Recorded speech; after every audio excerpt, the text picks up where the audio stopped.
संबंधित ऐसे सवाल दिए गए हैं जिसका संबंध गिनती से 100 तक गिनती के अधिकतर सवाल एग्जामिनेशन में आते हैं, जिसमें कुछ ऐसे सवाल यहाँ पर दिए गए हैं जैसे कोई अंक इकाई के स्थान पर कितनी बार आता है, कोई अंक दहाई के स्थान पर कितनी बार आता है, कुल अंकों की संख्या कितनी है, कोई अंक कुल कितनी बार आता है, किसी संख्या के जोड़ों के गुणनफल में कुल जीरो की संख्या कितनी बार आएगा, ऐसी कौन सा अंक है जो सर्वाधिक बार आता है, गुणनफल में 5 आने की संभावना कितनी है, सम को सम से जोड़ा जाए, सम को विषम से जोड़ा जाए या विषम को सम से गुणा किया जाए, सम को विषम गुणा किया जाए, तो क्या उत्तर प्राप्त होता है। इस तरह के सभी सवालों का एक कलेक्शन है जो आपके एग्जामिनेशन में बहुत महत्वपूर्ण भूमिका निभाता है।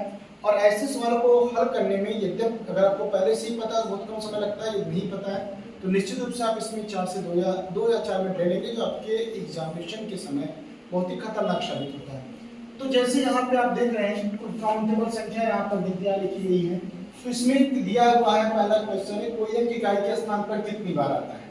तो अगर आप देखें कोई इकाई के स्थान पर कितनी बार आएगा, तो जैसे यहाँ पर सवाल दिया इकाई के स्थान पर एक कितनी बार आएगा, तो इकाई के स्थान पर एक कितनी बार आएगा, अगर इसको काउंट करके यहाँ से देखते हैं तो 1 2 3 4 5 6 7 8 9 10, यानी कुल इकाई का स्थान पर एक कितनी बार आ जाएगा, 10 बार। अब ये नियम सिर्फ इकाई के लिए नहीं है, ये संख्याएं चाहे आपको 2 पूछे, चाहे 3 पूछे, चाहे 4, चाहे 5, चाहे 6, चाहे 7, चाहे 8, चाहे 9, इनमें से कोई भी संख्या पूछता है कि इकाई के बाद स्थान पर कितनी बार आएगा, तो आपका आंसर 10 ही होगा। ठीक इसी तरीके से अगर कोई पूछे कि दहाई के स्थान पर 1 कितनी बार आता है, दहाई के स्थान पर 2 कितनी बार आता है, दहाई के स्थान पर 3 कितनी बार आता है, दहाई के स्थान पर 4 कितनी बार आता है, तो कोई भी संख्या अगर पूछे तो उसको काउंट करने की शुरुआत करेंगे आप 10 से।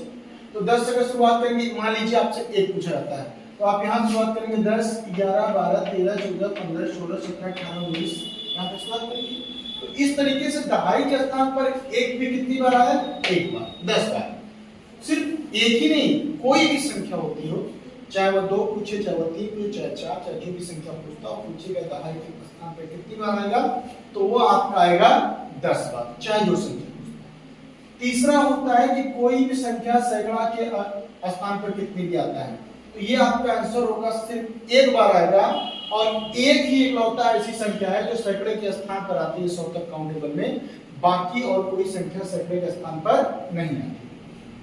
अब इन तीनों को मिलाकर एक प्रश्न पूछेगा कि जो कई बार एग्जामिनेशन में पूछा जा चुका है कि कुल अंक कितनी बार आता है, ये कई बार एग्जाम पूछता है, या कुल अंकों की संख्या कितनी है। इसमें से जैसे 1 4 में 2 अंक है, 1 3 में 2 अंक है, 3 7 में 2 अंक है, ऐसे मिलाकर के कुल कितनी बार संख्या है। तो अगर आप इसमें देखेंगे तो मैं इसमें यहाँ पे 4 तरीके से आपको आगे बताया हुआ हूँ कि कैसे कुल संख्या कितनी है। इसमें देखा जाएगा तो मैंने अभी भी बताया कि कोई भी अंक अगर इकाई का अंक कितनी बार आएगा, 10 बार। तो 9 तक ऐसे इकाई का अंक होगा तो कितनी बार आ गया, 90। ऐसे ही दहाई करके देखा जाए तो कुल संख्या 9 होगी, 10 बार ये भी आएंगे, 9 9 में 90। सैकड़ा सिर्फ 1 है जो 1 बार आता है, यानी कितना हो गया 1, और 0 को अगर काउंट किया जाए तो 0 कुल 11 बार आएगा। इस तरह कुल संख्या कितनी हो गई, 112। इसी अनुसार अगर नॉर्मल देखिए दूसरा देखा जाए इकाई की संख्या कितनी बार है, 9 बार इकाई है। दहाई भी कितनी बार है, सैकड़ा सिर्फ 1 है, इकाई 9 है, कुल अंकों की संख्या 100 होती है। अगर इकाई की संख्या 9 बार है, सैकड़ा सिर्फ 1 बार है, तो 9 1 10 हो गया, तो दहाई की संख्या कितनी हो गई, 90। तो आपको पता है इकाई में सिर्फ 1 अंक होता है, तो 1 × 9 हो गया। दहाई में अंकों की संख्या 2 होती है, तो 90 संख्या ऐसी है तो 90 × 180, और सैकड़े में संख्या 3 होती है, ये लिख के 3, यानी कुल काउंट करेंगे 192 संख्या।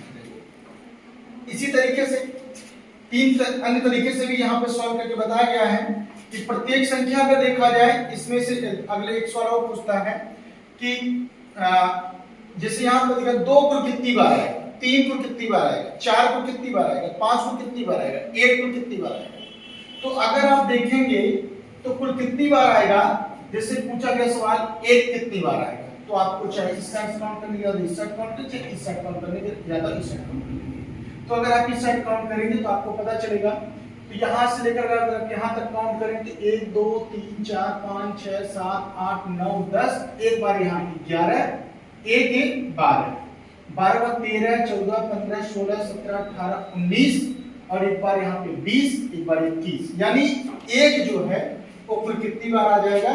21 बार।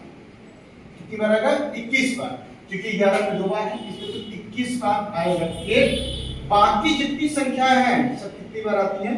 20 बार। सिर्फ एक इकलौती संख्या है जो कितनी बार आती है? 21 बार। अब अगर मान लीजिए ये सवाल आपसे पूछता है, मैंने भी 192 संख्या को ऐसे करने का प्रयास किया, तो मैंने बताया कि आपसे एक अंकों की संख्या एक कितनी बार आएगा? एक कितनी में यहाँ पे देखा आपने 2 से 9 तक एक अंक वाली कितनी संख्या है वहां पे देखिए इस तरीके से।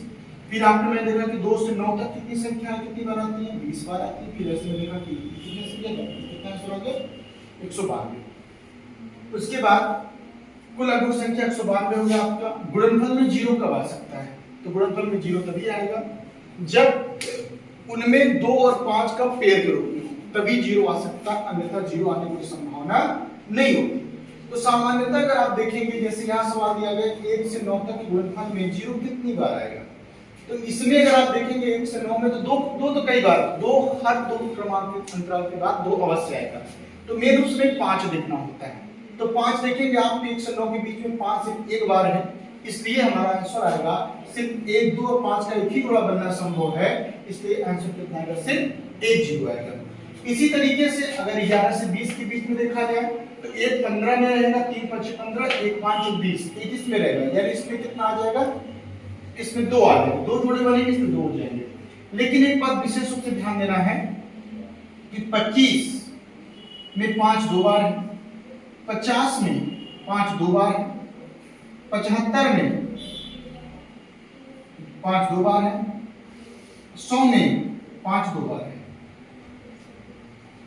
तो यानी जो संख्याएं 25 के गुणांक में है उसमें 5 2 बार होता है, और जो संख्याएं 25 गुणांक नहीं है उसमें 5 1 बार होता है। इसका मतलब यह है कि जिसमें 25 होगा यानी 21 से 30, जिसमें 50 होगा यानी 41 से 50, जिसमें 75 होगा यानी 73 से 80, और जिसमें 100 होगा अर्थात 91 से 100, इसमें जो है 0 की संख्या 3 आएगी। बाकी किसी भी पेयर्स में 11 से 20 तक, 21 से 30 तक, 11 से 20 तक, 31 से 40 तक, 51 से 60 तक, 61 से 70 तक, 81 से 90 तक में इसमें 0 की संख्या आपकी 2 आएगी, और 1 से लेकर 9 तक आपकी 0 की संख्या कितनी होगी?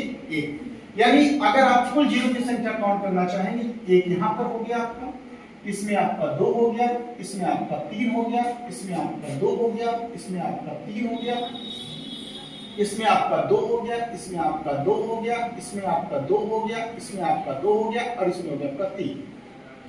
तो अगर आप देखेंगे तो कुल कितने बार आए हुए हैं, तो आप देखेंगे कि 1 2 1 3 3 2 5 2 7 3 10 2 12 2 14 2 16 2 18 3 21, ये आपका आंसर।